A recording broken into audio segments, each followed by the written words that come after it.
आज के सेशन में हम लोग कक्षा 10 के गणित की एक्सरसाइज 2.1 को कंप्लीट करेंगे और इस प्रश्नावली में बहुपद के ग्राफ की सहायता से हम लोग बहुपद के शून्यक बताएंगे। तो सबसे पहले प्रश्न हल करने से पहले थोड़ा सा बहुपद के बारे में समझ लेते हैं। बहुपद क्या होता है? आपने ये जो टॉपिक यहाँ पे 10th में दे रखा है, इससे पहले ये टॉपिक 9th में भी पढ़ा होगा। बहुपद पदों के आधार पर और घातों के आधार पर इसके कई प्रकार के नाम होते हैं। यहाँ पर 10th में जो आप सामान्यतः पढ़ेंगे वो केवल बहुपद के शून्यक निकालना या शून्यक दिए हुए हो तो उसकी सहायता से बहुपद बनाना, या बहुपद का अगर ग्राफ दिया हुआ है तो उसकी सहायता से शून्यक बताना। केवल बहुपद के 3 ही टॉपिक आपके 10th के बोर्ड एग्जाम में इस समय सिलेबस में है। तो सबसे पहले बहुपद को थोड़ा सा समझ लेते हैं क्या होता है। ऐसे बीजीय पदों का समूह जो प्लस और माइनस के चिन्हों से बना हो, इसे भी बहुपद कह सकते हैं। इसी को और आसान भाषा में अगर आप बोलना चाहें तो ये बोल सकते हैं, कोई भी ऐसे बीजीय पद जिनमें चर की घात धनात्मक पूर्णांक हो वो बहुपद कहलाते हैं। जैसे कहीं लिखा हो x² + 5x + 6, ये एक बहुपद है। अब आपसे कोई पूछे ये किस घात का बहुपद है, तो घातों के आधार पे देखेंगे तो ये 2 घात का बहुपद है, और अगर पदों के आधार पे देखेंगे तो 1 2 3, तब इसमें 3 पद है। तो घातों के आधार पर भी बहुपद का नाम रखा जा सकता है और पदों के आधार पे भी बहुपद का नाम रखा जा सकता है। दूसरा उदाहरण देखिए, x³ + 5x² + 7x + 8। अगर इस बहुपद को आप घात के आधार पे इसका नाम बताएंगे तो कहेंगे ये 3 घात का बहुपद है, और अगर इसके लिए पदों के हिसाब से बताएंगे तो 1 2 3 4, ये 4 पदीय बहुपद है। बहुपद जितने ही घात का होता है उसके उतने ही शून्यक होते हैं। जैसे ये बहुपद 2 घात का है तो इसके 2 शून्यक होंगे, ये बहुपद 3 घात का है तो इसके 3 शून्यक होंगे। अपने लोग जो 10th में पढ़ेंगे यहाँ घात से संबंधित प्रश्न बिल्कुल नहीं बनते हैं, ये आपने 9th में पढ़ा होगा। यहाँ पे केवल 2 तरह के प्रश्न देखिए बनेंगे। एक तो ये कि बहुपद दिया हुआ है इसके शून्यक बताओ, दूसरा ये कि शून्यक दिए हुए हैं उससे वापस दोबारा से बहुपद बनाना है। और आज की एक्सरसाइज जो 2.1 है इसमें सिर्फ बहुपद का एक ग्राफ दिया हुआ होगा, हमें उस ग्राफ को देख के बताना है कि इसके शून्यक कितने होंगे। तो एक्सरसाइज का सबसे पहला क्वेश्चन देखते हैं, जहां लिखा है किसी बहुपद px के लिए y = px का ग्राफ नीचे आकृति में दिया है। प्रत्येक स्थिति में px के शून्यकों की संख्या हमें बतानी है।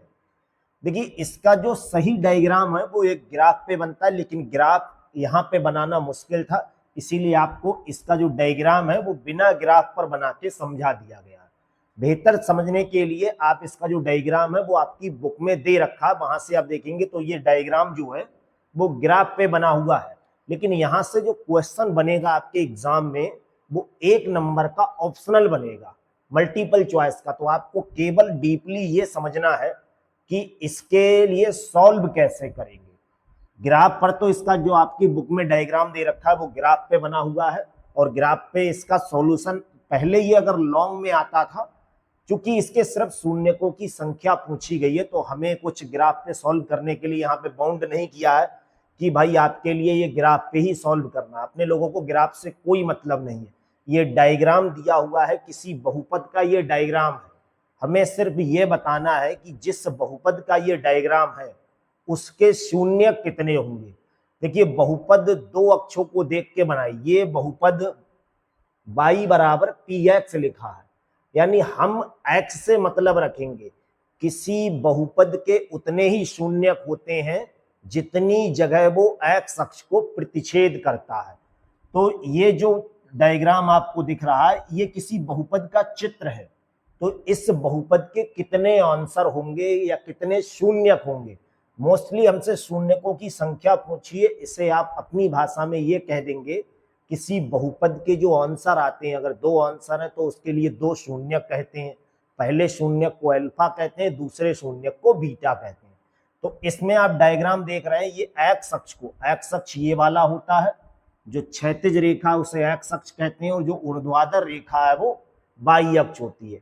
तो ये बहुपद एक्स अक्ष को 0 जगह प्रतिच्छेद कर रहा है, या ये कह दीजिए एक भी जगह प्रतिच्छेद नहीं कर रहा है, इसीलिए इसका शून्यक जो होंगे वो 0 होंगे। तो आप लिखेंगे ये बहुपद या इस बहुपद का जो चित्र है वो एक्स अक्ष को कहीं पर भी प्रतिच्छेद नहीं कर रहा है। ये बहुपद एक्स अक्ष को 0 जगह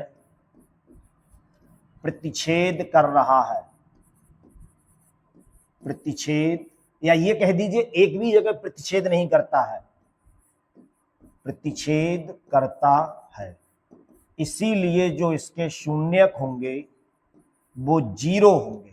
इसका ये कह दीजिए कोई शून्यक नहीं होगा, यानी ये सिर्फ अंगणित का कोई समीकरण रिप्रेजेंट कर रहा होगा, बस इतना सा इसका आंसर है।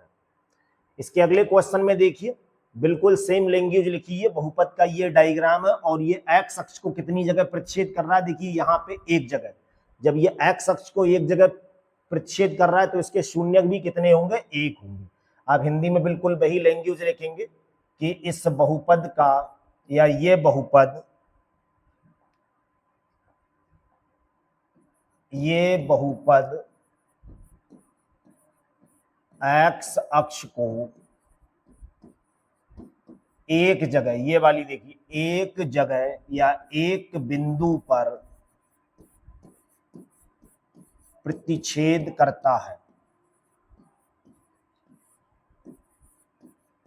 एक बिंदु पर प्रतिच्छेद करता है, इसीलिए इसके जो शून्यक होंगे वो 1 होंगे। आपसे ये नहीं कहा इस बहुपद को पता करके बताओ कितना है, ये तो हम तभी बता सकते हैं जब इसके शून्यक मालूम हो। बिना केवल शून्यकों की संख्या से ये नहीं बता सकते कि इस बहुपद का जो सवाल होगा, यानी ये बहुपद एक सवाल ही तो होगा, तो वो क्या होगा, इसे देख के हम सिर्फ शून्यकों की संख्या बता रहे हैं। और शून्यकों की संख्या जो यहाँ है 1 है। अगर यहाँ 2 होती, 3 होती, 4 होती तो हम उन शून्यकों को पहले पता करेंगे फिर बहुपद बना सकते हैं। इसका अगला क्वेश्चन देखिए, इसमें देखिए बहुपद कितनी जगह एक्स अक्ष को काट रहा है। इस तरह से जब आप चलते हुए आएंगे तो एक्स अक्ष ये वाला पड़ रहा है, एक यहाँ पे देखिए, एक यहाँ, एक यहाँ, 3 बिंदुओं पर काट रहा है। तो इसके जो आंसर होंगे वो 3 आंसर होंगे। लिखोगे ये बहुपद एक्स अक्ष को 3 बिंदु पर प्रतिच्छेद करता है। जब 3 बिंदुओं पर प्रतिच्छेद कर रहा है तो इसके जो शून्यक होंगे वो कितने होंगे, या शून्यकों की संख्या कितनी होगी। इसके शून्यकों की संख्या जो होगी वो 3 शून्यक होंगे। अब ये 3 शून्यक कौन कौन से होंगे ये आप यहाँ पे नहीं बता सकते, ये तभी बता सकते थे जब ये बहुपद खुद यहाँ पे दिख रहा होता। केवल बहुपद का यहाँ पे चित्र दिख रहा है, बहुपद नहीं दिख रहा है, इसीलिए उस सवाल को हम सॉल्व नहीं कर सकते। हाँ इतना कह सकते हैं भाई 3 बहुपदों की संख्या, शून्यकों की संख्या, तो उसकी जो घात होगी वो 3 घात का यहाँ पे बहुपद बन रहा होगा। ये जो चित्र है वो किसी 3 घात के बहुपद का चित्र है, उसे यहाँ पे बना नहीं सकते। बना तभी सकते हैं जब शून्यक मालूम हो, शून्यकों का योग मालूम होना चाहिए, शून्यकों का गुणन मालूम होना चाहिए बहुपद बनाने के लिए। उस टाइप के प्रश्न आपको अगली एक्सरसाइज में मिलेंगे। अगला क्वेश्चन देखिए, ये देखिए एक्स अक्ष को कितनी जगह काट रहा है, देखिए एक जगह ये और एक जगह ये, 2 जगह। ये बहुपद एक्स अक्ष को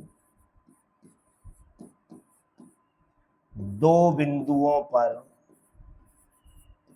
प्रतिच्छेद करता है। अब 2 बिंदुओं पर अगर प्रतिच्छेद करता है तो शून्यकों की संख्या कितनी होगी, 2 ही तो होगी। केवल शून्यकों की संख्या पूछी और एक ऑप्शन आपका यहां से जरूर बनेगा, शून्यकों की संख्या यहां से 2 आ जाएगी। अगला क्वेश्चन देखिए, डायग्राम ये दे ही रखा है, तो देखिए एक्स अक्ष को कितनी जगह ये काट रहा है, एक ये, दूसरा ये, तीसरा ये, चौथा ये, 4 शून्य किसके होंगे। ये बहुपद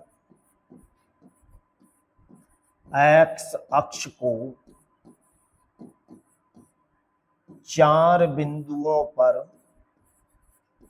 प्रतिच्छेद करता है, प्रतिच्छेद करता है, इसीलिए इसके जो शून्यक होंगे वो 4 होंगे। अगर ये पूछा जाता कौन कौन से होंगे वो 4, तो आप सीधे कह देंगे ये नहीं बता सकते हैं। केवल किसी की आकृति को देखकर हम ये नहीं बता सकते हैं कि इस बहुपद के शून्यक कौन कौन से होंगे। अगला क्वेश्चन देखिए, ये देखिए एक्स अक्ष को कितनी जगह काट रहा है, एक जगह ये, दो जगह ये, और ये एक ही जगह है यहाँ पे, इस तरह से आ रहा है। अगर इसे पार करके जाता तो फिर ये 2 माने जाते, तो 1 2 3, इसके 3 शून्यक होंगे। ये बहुपद एक्स अक्ष को 3 जगह या 3 बिंदुओं पर, जगह थोड़ा शब्द अच्छा नहीं, बिंदु बिल्कुल सही शब्द, बस इतना है, 3 बिंदु पर प्रतिच्छेद करता है। अब 3 बिंदुओं पर अगर प्रतिच्छेद करता है तो इसके जो शून्यक होंगे वो 3 ही होंगे।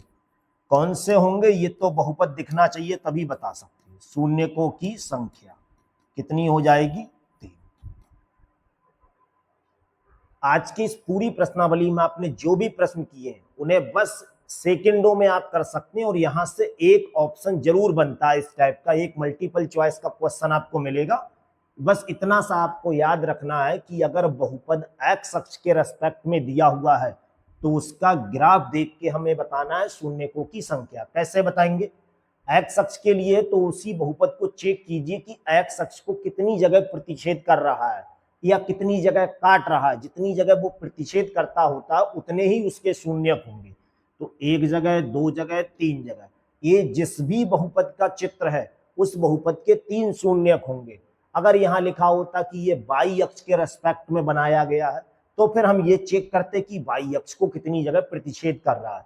फिलहाल में सभी प्रश्नों में एक्स अक्ष को देखकर बताया गया था, तो अपने लोगों ने देखा था कि एक्स अक्ष को बहुपद का चित्र कितनी जगह प्रतिच्छेद कर रहा है।